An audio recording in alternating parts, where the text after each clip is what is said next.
এই ভারতবর্ষ সমস্ত মানুষদেরকে নিয়ে এই ভারতবর্ষ বুকে নিয়ে তাদেরকে জায়গা করে দিয়েছে। আজকের দিনে দেখছি একের বিরুদ্ধে আর একজনকে লিলিয়ে দেওয়া, একজনের বিরুদ্ধে একজনকে মারার উৎসাহিত করা, যেটা আমারই দাদা বলছিলেন।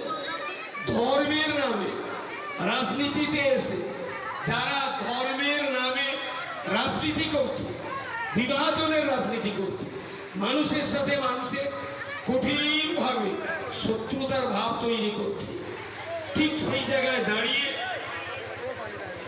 এই যে বিভাজন, আমার এই জায়গায় আসার একমাত্র কারণ হল দেশটা যদি বাঁচাতে হয়, পরিবারটা যদি বাঁচাতে হয়, ভাই ভাইয়ের দাঙ্গা।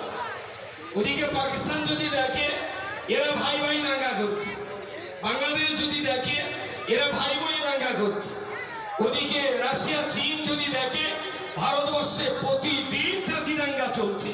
তাই ভারতের বাইরের এই শত্রুগুলো ভারতবর্ষ কি আর কোনোদিন ভয় পাবে তারা? ভারতবর্ষ তো বিশ্বের কাছে